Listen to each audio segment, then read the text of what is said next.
우리 마태복음 1장입니다. 1장 1절, 2절까지만 읽겠습니다.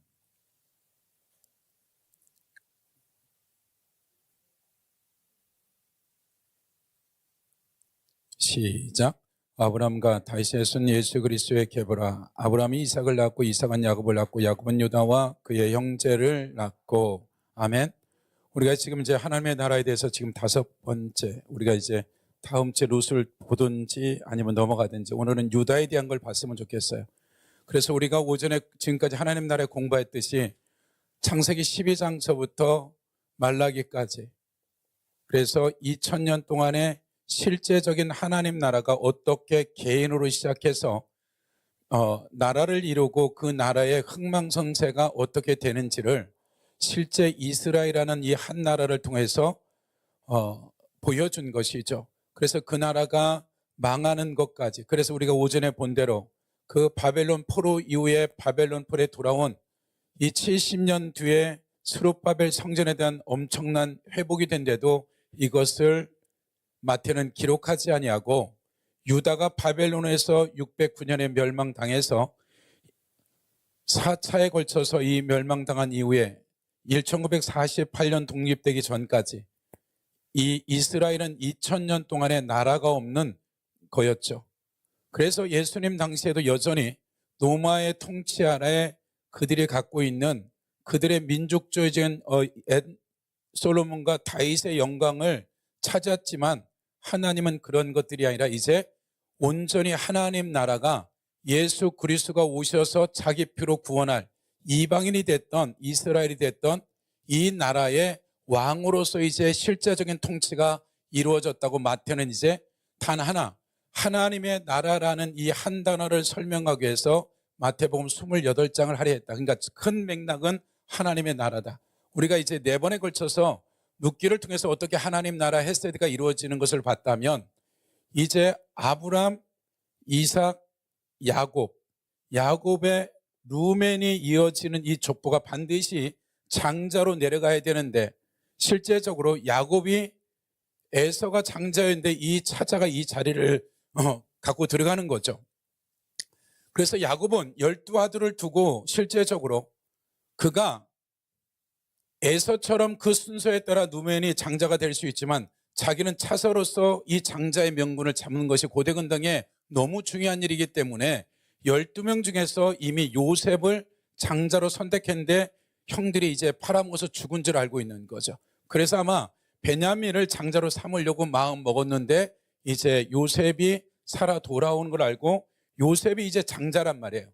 그럼 정통적인 족보에 따르면 여기에 야곱 다음에 유다가 아니라 장자는 요셉이란 말이에요. 그럼 요셉을 넣어야 되는데 요셉도 빼버리고, 그러니까 기존에 가지고 있는 전통적인 족보에 대한 히브리적 사고를 다 깨버리고 지금 마태는 딱 하나, 하나님 나라에 대한 컨셉을 잡고 아브라함서부터 이어지는 이 족보까지도, 심지어는 뒤에 가면 왕의 이름까지 바꿔가면서 이 하나님 나라에 어떻게 이 하나님 나라가 지금 예수 그리스도까지 이어진 그 족보에 대한 얘기 외에는 그냥 모든 것을 파격적으로 이 족보에 대한 것을 의도적으로 마태가 넣는 거죠. 그래서 아브라함, 이삭, 야곱까지는 문제가 없는데 야곱은 요셉과 그 형제를 낳았다 얘기하는데, 그 요셉이 장자인데도 불구하고 요셉을 빼버리고 그 유다라는 이 사람을 넣는 거죠. 사무엘의 7장으로 한번 가보세요.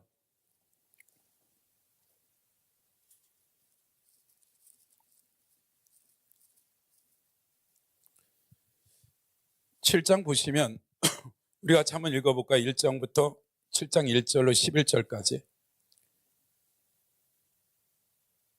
시작. 여호와께서 주의 모든 원수를 무찌르사 왕으로 공의 평안히 살게 하신 때에 왕이 선지라. 나단이 이르되 볼지어다 나는 백평궁에 살거늘 하나님의 켜는 휘장 가운데 있도다. 나단이 왕께 아뢰되 여호와께서 왕과 함께 계시니 마음에 있는 모든 것을 행하소 하니라. 그 밤에 여호와의 말씀이 나단에게 임하여 이르시되 가서 내 종 다윗에게 말하기를 여호와께서 이같이 말씀하기를 내가 나를 위하여 내 집 살 집을 건축하겠느냐. 내가 이스라엘 자손을 애굽에서 인도해낸 날부터 오늘까지 집에 살지 아니하고 장막과 성막 안에 다녔나니 이스라엘 자손과 더불어 다니는 모든 것에 내가 내 백성 이스라엘 먹으라고 명령한 이스라엘 어느 집파들 가운데 하나에게 내가 말하기를 너희가 어찌하여 나를 위하여 백향목집을 건축하지 아니하겠느냐 말하였고, 그러므로 이제 내 종 다윗에게 이와 같이 말하라. 만군의 여호와께서 이와 같이 말씀하기를 내가 너를 목장 곧 양을 따르는 데서 데려다가 내 백성 이스라엘의 주권자로 삼고 내가 가는 모든 곳에 내가 너와 함께 있어 내 모든 원수를 내 옆에 멸하였은즉 땅에서 위대한 자들의 이름같이 내 이름을 위대하게 만들어 주리라. 내가 또 내 백성 이스라엘을 위하여 한 것을 정하여 그를 심고 그를 거주하게 하고 다시 옮기지 못하게 하며 악한 종류로 전과 같이 그들을 해하지 못하게 하여 전에 내가 사색의 명령에 내 백성 이스라엘 다진 때와 같지 아니하고 나를 모든 원수에게 벗어나 편히 쉬게 하리라. 여호와가 또 내게 이르르니 여호와가 너를 위하여 집을 짓고, 그러니까 유다 지파인 다윗에 대한 얘기를 지금 하고 있는 거죠. 자기가 머물 궁정은 아방궁을 지어놨는데 다윗이 갑자기 나단과 같이 아침에 커피 한 잔을 먹으면서 이런 얘기를 한 거죠. 나는 아방궁에 사는데 하나님의 성전은 텐트 안에 있어요. 그래도 성전을 지어야 되지 않겠냐를 나단에게, 나단은 당연히 괜찮다고 생각했는데 하나님이 내가 언제 원했느냐 뭐 이런 얘기를 하는 거죠. 그러고 나서 실제적으로 다윗 말고 그 아들 때 가서 성전을 지으라는 얘기를 하죠. 근데 우리가 열왕기나 역대기를 보면 다윗이 너무나 많은 사람들을 죽여서 다윗 때 못 짓게 하는 거죠. 피 흘림이 너무 많았기 때문에. 근데 문제는 뭐냐면 지금 다윗이 성전을 짓겠다 했는 이것은 금식하거나 철회하거나 환상을 보거나 내가 하늘의 지성소에 올라갔거나 이런 것들이 아니라 그냥 아침에 나단과 얘기하다가 이런 얘기를 했는데 그럼 하죠 뭐. 재정이야 충분하니까. 근데 하나님은 나단한테 아니야. 다윗이 아니라 그 아들 때 지으라고 얘기했는데 12절에 보면 내 수완이 차서 내 조상들과 함께 누울 때 내가 내 몸에서 날 내 씨를 내 뒤에 세워 그의 나라를 경고케 하리라. 그는 솔로몬이죠. 내 이름을 위하여 집을 건축할 것이요 나는 그의 나라 왕위를 영원히 경계하리라. 나는 그에게 아버지가 되고 그는 내게 아들이 되리라. 그가 만일 죄를 범하면 내가 사람의 매와 인생 채찍으로 징계하려니와 내가 내 앞에 물러가게 한 사울에게서 내 은총을 빼앗는 것처럼 그에게 빼앗지는 아니하리라. 그러니까 무슨 말을 하는 거예요 지금요? 굉장히 중요한 말을 하는 거예요. 다윗, 사울처럼 사울이 잘못하면 그 왕권을 빼앗아서 베냐민 지파에서 유다 지파로 넘어왔듯이 다윗, 너의 유다 지파의 너를 통해서 왕권은 빼앗지 않을 거야. 근데 만약에 잘못하면 어떤 일이 있다? 내가 내 앞에 물러가게 한 사람하고 그래 내 은총을 빼앗는 것처럼 그에 빼앗지는 아니라 내 집과 내 나라가 내 앞에 영원히 보존되고 내 왕위가 영원히 경격하라 하시더라. 인생 책제로 징계하겠지만 왕권을 다른 지파로 넘어가는 일이 없다라는 근거가 뭐예요? 이것이 말하는 그 유명한 다윗 언약이에요. 개인적으로 하나님과 둘 사이에 맺은 이 언약 때문에 뒤에 밧세바 사건, 간음, 살인, 교사, 그 밧세바를 데리고 온 걸 뭐라고 그래요? 도적질 했다 그래요. 이 세 가지를 했으면 다윗 죽여야 되고 그 왕의 자리 유지할 수 없다고요. 유지하는 이유가 뭐냐면 그 죄값에 대한 징계는 받지만 죄는 용서받고 왕조를 안 빼앗기는 이유가 뭐냐면 이 다윗이 맺은 언약 때문에 그래요. 그래서 이 왕권이 움직이지 않는 거예요. 그러면 다윗이 했던 것은 엄청난 금식과 작정기도와 엄청난 뭘 한 것이 아니라 마음을 드린 거예요. 말하자면 지금 사울 이후에 이 법궤를 하나님 앞에 옮겨놓기도 하고 그 성전을 하나님께 드려지는 이 마음을 받은 거예요. 이것 때문에 하나님이 정해버린 거예요. 이제 내가 이 유다 지파인 다윗을 통하여서 영원히 예수 그리스도까지 이어가겠다라는 것을 다윗은 뭔지 모르지만 이 성전을 드리겠다는 이 마음 하나가 다윗의 가문의 모든 것을 성도리째 바꿔놔버려서 예수 그리스도의 족보까지 이어가는데 중간에 문제가 있든 어떤 일이 있든지 간에 그 유다의 이 지파를 통해서 다윗의 혈통을 통해서 예수 그리스도가 올 수 있는 그 시작과 끝이 뭐다? 이 다윗의 이 엄청난 하나의 사건 때문에요. 그럼 우리가 창세기 37장에 가보면 49장 먼저 보세요. 창세기 49장.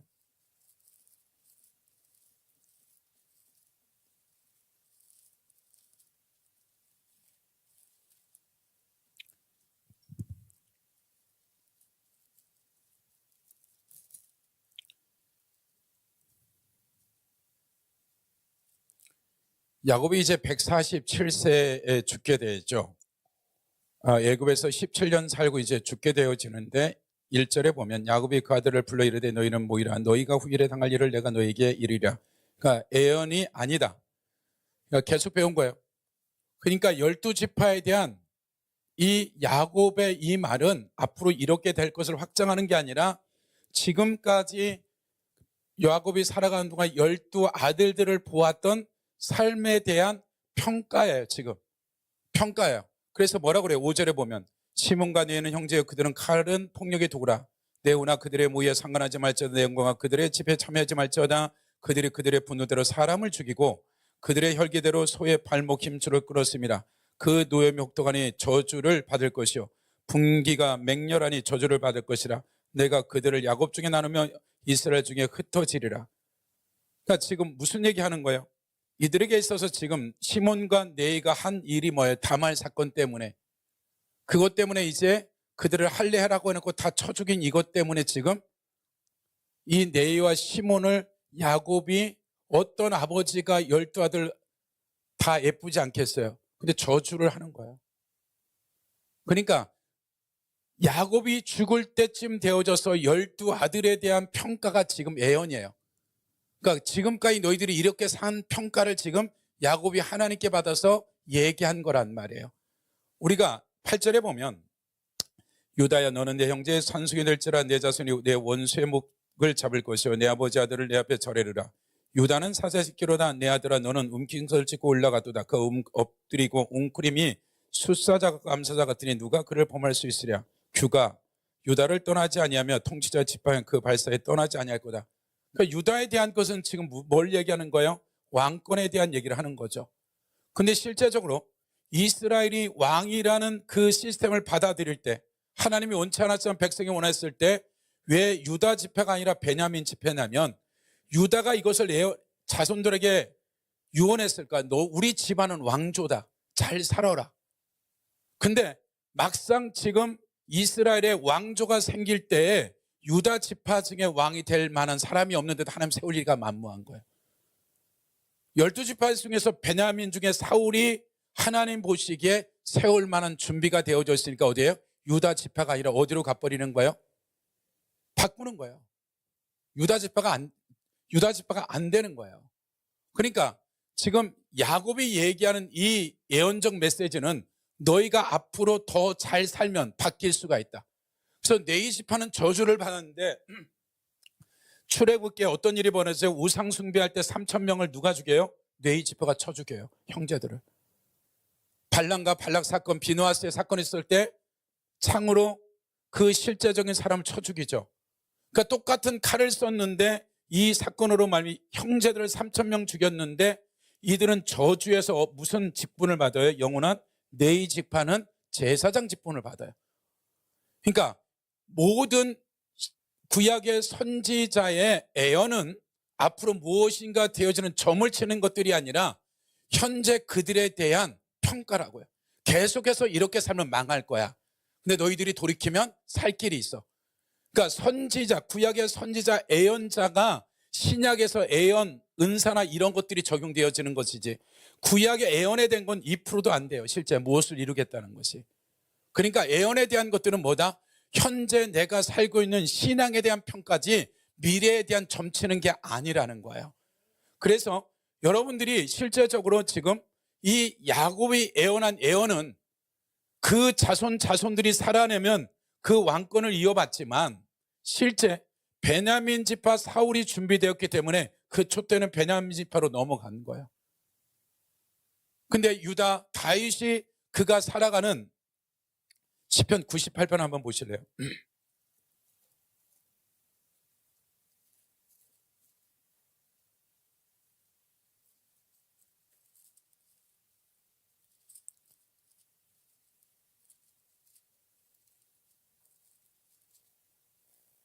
78편이네. 98편이나 78편 보실래요?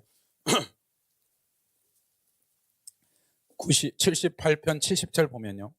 또 그의 종 다윗을 택하시되 양의 우리를 취하시되 전장을 기른 중에 그를 이끌어내사 그 백성의 야곱 그 수인 이스라엘을 기르게 하셨느니 이에 그가 그들을 자기 마음의 완전함으로 기르고 그의 손에 능숙함으로 그들을 지도하였도다.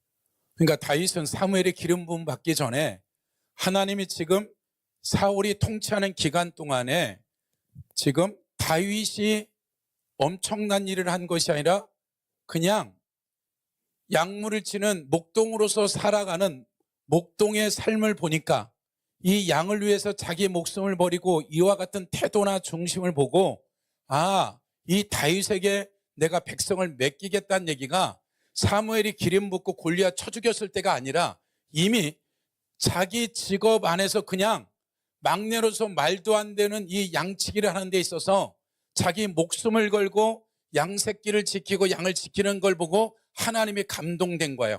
근데 다윗은 모르고 있는 거죠. 내가 왕으로 그런 마음을 하나님이 가졌다는 건 몰랐던 거죠. 그러니까 이미 이러한 시간들을 다윗이 가졌기 때문에 그 삶의 여정에 만약에 다른 라인을 타버리면 이것은 날아가는 거죠 또. 그러니까 하나님이 그가 30살 될 때까지 하나님이 끊임없이 다루는 거죠. 그 시작이 언제였다? 양치일 때 하나님의 눈에 들어왔다. 그러니까 우리의 삶에 금식 철야 뭐 해두는 것도 중요하지만 하나님은 우리의 일상 가운데 삶을 그 전등자가 보고 계시는 거죠.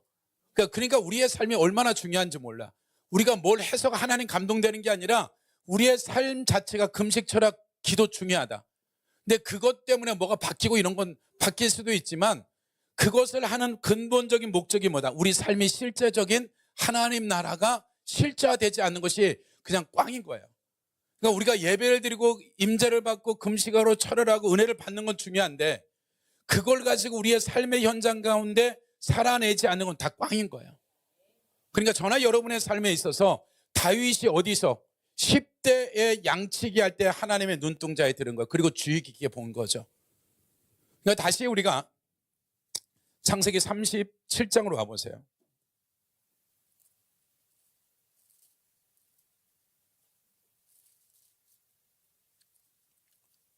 37장의 야곱에 대한 이제 형제들이 야곱을 팔아먹죠. 이스마엘 사람들한테. 그리고 나서 38장 1절에 한번 보실래요? 그러니까 37장서부터 49장까지는 48장까지는 요셉에 대한 얘기예요. 그런데 갑자기 딱 한 장만이 유다에 대한 얘기가 나와요. 38장 1절 같이 읽어볼까요? 시작.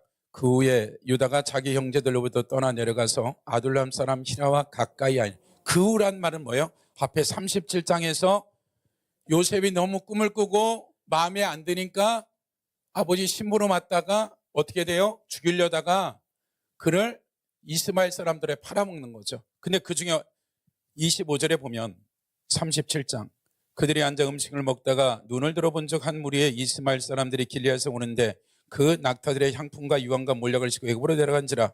유다가 자기 형제에게 이르되 우리가 우리 동생을 죽이고 그의 피를 덮어둔들 무엇이 유익할까? 자, 그를 이스마엘 사람에게 팔고 그에게 우리 손을 대지 말자. 우리의 동생이 우리의 혈육이라 하며 그 형제들이 천종하였더라. 그 말하자면 지금 유다가 할 수 있는 일이 위에 형이 있고 또 형제들이 다 지금 죽이기로 작정하는데 그나마 죽이는 것까지라도 어떻게 빼내야 되겠어 이걸 파는 쪽으로 유다가 바꿔본 거죠. 형제들의 마음을.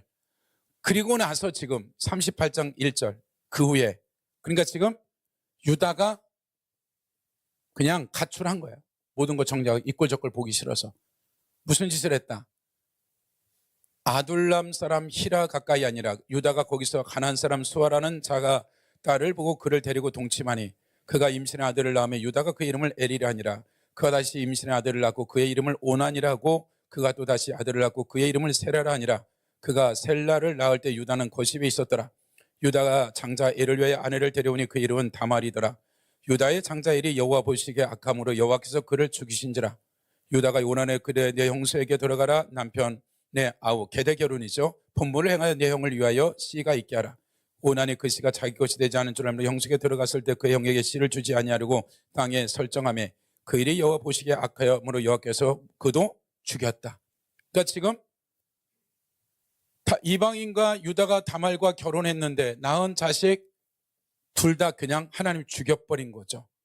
그러면서 셋째 유다 11절 유다가 그의 며느리 다말에게서 이르되 수절하고 내 아버지 집에 있어 내 아들 셀라가 장성하기를 기다리니 셀라가 그 형들이 같이 죽을까 염려함이라 다말이 가서 그 아버지 집에 있으니라.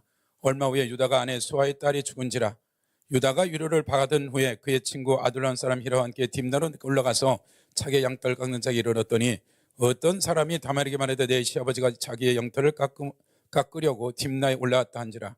그가 그 가부의 의복을 벗고 너울로 얼굴을 가리고 몸을 휩싸이고 딥나 곁 에나임 문에 앉으니 이는 셀레가 장성을 보았어도 자기를 그 아내로 주지 않음으로 말미암이라. 그의 얼굴을 가렸으므로 유다가 그를 보고 창녀로 여겨 길 곁으로 그에 나아가 이르되 청하건대 내가 네게 들어가라 하라 하니 그의 며느리인 줄 알지 못하였습니다. 그가 이르되 당신은 무엇을 주고 내게 들어오려 하느냐.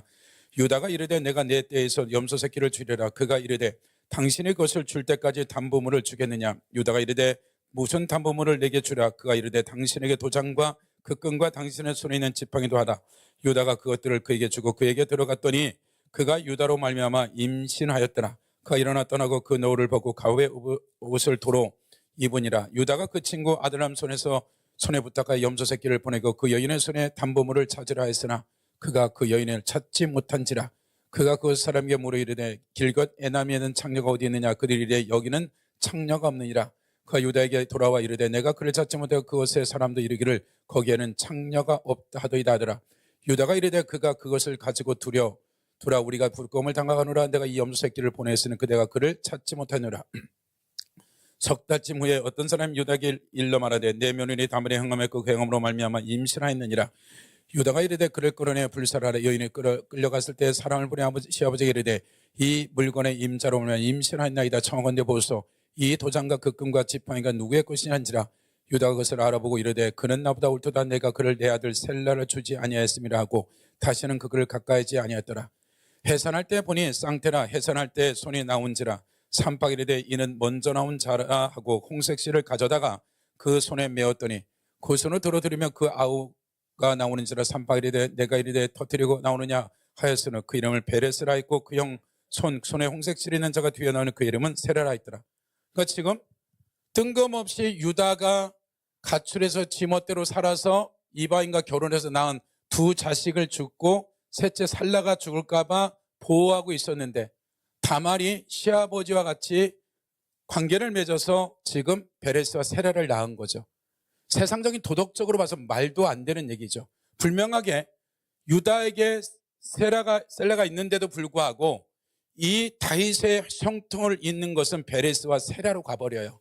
이건 나중에 우리가 다말이라는 이 여자에 대해서 우리가 4명에 대한 얘기를 할 때 다말은 우리가 아직 안 왔는데 다말할 때 이 내용들은 우리가 조금 지금의 도덕적 관념으로는 말도 안 되는 소리인데 하나님은 이걸 그대로 기록하고 왜 유다와 다말에서 난 베레스와 세라를 통해서 혈통으로 이어가는 것은 다음에 하고요.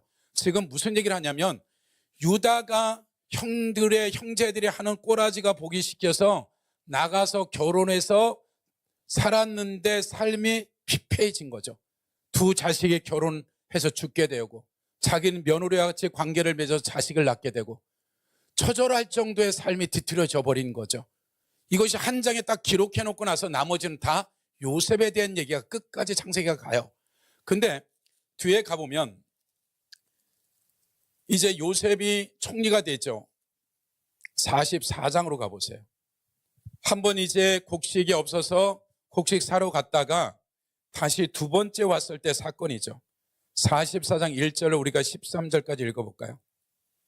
시작. 요셉이 그의 집 청지기에게 명하여 이르되 양식을 각자 자루에 운반할 수 있을 만큼 채우고 각자의 돈을 그 절에 넣고 또 내산 곧 은잔을 그 청년의 자루하게 넣고 그 양식값 돈도 함께 넣으라 하며 그가 요셉의 명들하고 아침에 밝을 때 사람들과 그들의 나귀들에 보내니라. 그들이 성읍에서 나가 멀리 가서 전에 요셉의 청지기에 이르되 일어나 그 사람의 뒤를 따라가서 그들의 이르기를 너희가 어찌하여 선을 악으로 갚 이것은 내 주인이 가지고 마시 늘 점치는 데 쓰는 것이 아니냐. 너희가 이같으니 악하도다. 청지기가 그들에게 따라가서 그들에게 하니 그들이 그에게 대답하되 내 주여 어찌 이렇게 말씀하시나이까. 당신의 종들이 이런 일은 결단하고 아니하나이다. 우리 자료에 있는 돈도 우리의 가나안 땅에서 당신에게 가져왔거늘 우리가 어찌 당신의 주인의 집에 은금을 도둑질하리니까. 당신의 종들 중 누구에게 발견되진 그는 죽을 것이요 우리는 내 주의 종들이 되리이다. 그가 이르되 그러면 너희의 말과 같이 하리라. 그것이 누구에든지 발견되면 그는 내 종이 될 것이요 너희는 죄 없이 죽으리라. 그들이 각기 급히 차를 땅에 내리고 차를 각기 푸니 그가 나이 많은 자에부터 시작해 나이 적은 자에까지 조사하며 그 전에 베냐민 절에서 발견된지라. 그들이 옷을 찢고 각기 짐을 나누어 싣고 성으로. 그러니까 지금 요셉이 형들이 지금 인간성 됐나 안 됐나 테스트한 거죠. 의도적으로 혹시라도 돌아가다가 베냐민 죽일까 봐 베냐민을 보호하고자 그게 은잔을 넣었던 거죠. 그래서 만약에 14절에 보면 유다와 그 형제들이 요셉의 집에 이르러 요셉이 아직 그것에 있는지라. 그의 앞에 땅에 엎드리고 요셉이 그들이 이르되 너희가 어째 이런 일을 행하였느냐. 나 같은 사람이 점을 잘 치는 줄 너희가 알지 못하냐. 유다가 말하되 우리가 내 주께 무슨 말을 하오리까 무슨 설명을 하오리까. 우리가 어떻게 우리의 정직함을 나타내며 하나님의 종들의 죄악을 찾아내셨으니 우리와 이 잔이 발견된 자가 다 내 주에 뭐가 된다? 그러니까 지금 뭐라고 얘기해요? 유다는 베냐민 혼자 안 됩니다. 우리 전부 다 당신의 종이 될 겁니다 라고 지금 얘기하는 거죠. 근데 요셉이 어떤 얘기를 해요? 10절 요셉이 이르되 내가 결코 그러하지 아니라 잔이 그 손에 발견된 자만이 내 종이 되고 너희는 평안히 너희 아버지께로 돌아가야 아버지 살 거 아니에요. 이 양식이 있어야 되니까. 그러니까 요셉은 나름대로 형들이 얼마큼 바뀌었느냐 테스트를 했고 또 하나는 요셉을 보호해야 되니까 이런 여러 가지의 목적으로 했는데 지금 이 사건 앞에 루벤도 있고 시몬도 있고 네이도 있고 유다가 네 번째란 말이에요. 왜 형들이 쭉 같이 있는 거예요. 지금 사건이 벌어졌는데 지금 이것에 대해서 유다가 반응하는 거죠. 우리가 다 같이 우리가 노예가 될게요. 근데 요셉은 아니야. 그냥 베냐민만 돼 라고 하니까 유다가 뭐라 그래요?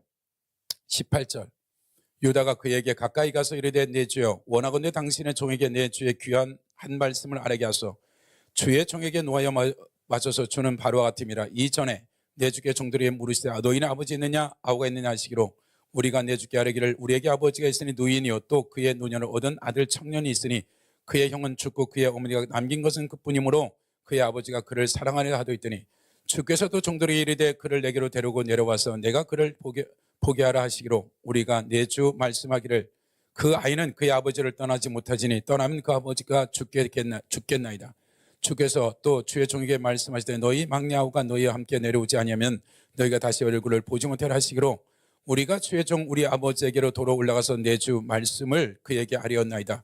그에 우리 아버지가 다시 가서 곡물을 조금 사오라고 하시기로 우리가 이르되 우리가 내려갈 수 없나이다. 우리 막내 아우가 함께 가면 내려가냐 막내 아우가 우리와 함께 가지 아니하면 그 사람의 얼굴을 볼 수 없습니다. 주의 종 우리 아버지가 우리에게 이르시되 너희도 알거니와 내 아내가 내게 두 아들이 나왔으나 하나는 내게서 나갔으므로 내가 말하기를 틀림없이 찢겨 죽었다고 내가 지금까지 그를 보지 못하기를 너희가 이 아이도 내게 데려가려니 만일 죄가 그 몸에 미치면 나의 흰머리를 슬퍼하며 스울로 내려가게 하리라니 아버지의 생명과 아이의 생명이 베냐민이죠. 서로 하나로 묶여 있거늘 이제 내가 내 종 우리 아버지에게 돌아갈 때 아이가 우리와 함께 가지 아니하면 아버지가 아이 없음을 보고 죽이리니 이같이 되면 종들이 주의 종 우리 아버지의 흰머리로 슬퍼하며 스울로 내려가게 함이라. 그러니까 지금 유다는 지금 베냐민은 반드시 돌아가야 됩니다. 아버지한테 문제가 생깁니다라고 지금 루멘 장자가 얘기하든지 시몬과 네이가 형들이 옆에 있는데도 지금 넷째가 계속 지금 요셉하고 얘기를 하고 있는 거죠. 그러면서 뭐라 그래요? 22절 주의 종이 내 아버지께 아이를 담보하기를 내가 이를 아버지께로 데리고 돌아오지 아니하면 영영이 아버지께 죄짐을 진다 하였사오니 이제 주의 종으로 유다 내가 종으로 그 아이를 베냐민을 대신하여 머물러 있어 내 주의 종이 되게 하시고 그 아이는 그의 형제들과 함께 올려 보내소서. 그 아이가 나와 함께 가지 아니하면 내가 어찌 내 아버지께 올라갈 수 있으라. 두렵건대 죄가 내 아버지께 미침이라. 그러니까 그냥 지금 요셉이 테스트를 했는데 루벤과 시몬과 네와 유다와 나머지 사람들한테도 똑같은 말할 수 있는 기회가 있는 거죠. 유다가 이렇게 얘기했을 때 야 유다야 그래도 내가 형인데 내가 해야 되지 않겠어? 그러니까 시몬과는 그래도 형은 장자인데 그래도 우리가 해야 되잖아. 이 세 명이 한마디도 안 해요. 한마디도 안 한다고요. 그러니까 지금 유다가 39장에서 일어난 사건 이후에 돌아왔을 거예요. 돌아오고 나서 많은 생각을 했을 거예요. 그리고 나서 유다가 지금 자기 형제도 아닌 베냐민 대신에 내가 종이 되겠다는, 노예가 되겠다는 것은 인생 끝난 거예요. 끝났는데도 지금 유다는 내가 내 동생 대신에 아버지하고 약속한 대로 나는 내 생명을 내 동생 대신에 바꾸겠다고 했는데, 이게 유다는 진심이었죠. 요셉은 테스트했고. 근데 이것은 하나의 사건으로 그냥 끝나는 거예요. 근데 이 얘기를 누가 들었겠어요? 돌아가서 베냐민이나 다른 형제가, 유다가 직접 얘기도 했을 수도 있고, 야곱이 이 얘기를 들었을 거라는 거예요. 이 사건이 벌어졌을 때 베냐민 대신에 유다가 죽겠다라고 한 이 시간들, 말하자면 충분히 야곱이 살아온 인생 가운데 49편의 이 그들의 죽음 다음에 그들을 위해서 예언과 같은 그 삶을 예언해 날 때, 지금 유다는 39장에서 개판된 거예요. 삶 자체가 피폐하게 됐는데 그 위에 유다가 하나님 앞에 몸부림치고 살아낸 거예요. 그 살아낸 것이 하나의 사건이었어요. 내 생명을 걸어서 바쳐서 내 동생 살릴 거야. 이 하나가 유다의 삶이, 루멘도 아버지 침상에 올렸고 시몬과 네이는 살육을 했고, 이들에게도 동일한 조건들이 벌어졌을 때 만약에 시몬이 이것을 선택했다면 그들의 삶에 전혀 완권이 유다가 아니라 누구한테 가는 거예요? 누구한테 가는 거예요. 그러니까 우리의 삶에 살아가는 여정의 삶이 나 한 사람으로 끝나는 건 아닌 거죠, 실제적으로. 그러니까 하나님의 나라 가운데 아브람, 이삭, 야곱 다음에 12아들 중에서의 이 왕권이라는 이 영역에 볼 수 있는 눈들이 하나의 사건이었는데, 그 사건을 결정하기까지 살아온 삶이 있다는 거예요. 유다가 그렇게 개판으로 살고 살았던 삶을 청산하고 아버지께 돌아오고 난 다음에 하나님의 말씀대로 살아왔던 삶이 있었기 때문에 있던 이러한 문제가 벌어졌을 때 목숨을 걸었던 거예요. 그냥 안 걸어진단 말이에요. 그리고 나서도 가나안 땅에 130세에 들어와서 17년을 또 야곱이 지켜봤다고요. 그러면 유다는 그렇다 치고 누벤이나 시몬과 네이도 바꿀 수 있어요. 근데 삶을 봤을 때 삶의 변화가 없었던 거예요. 그러니까 아버지 야곱은 그대로 평가해버리는 거예요. 평가하고 니네들이 살았던 삶이야. 너의 자손들이 어떻게 살아야 될지 얘기해. 그래서 네이 지파는 저주를 받은 거죠. 땅에서 지파가 흩어질 거야. 시몬 지파는 아예 이제 모세 때 가서 축복도 빼버려요, 지파에서.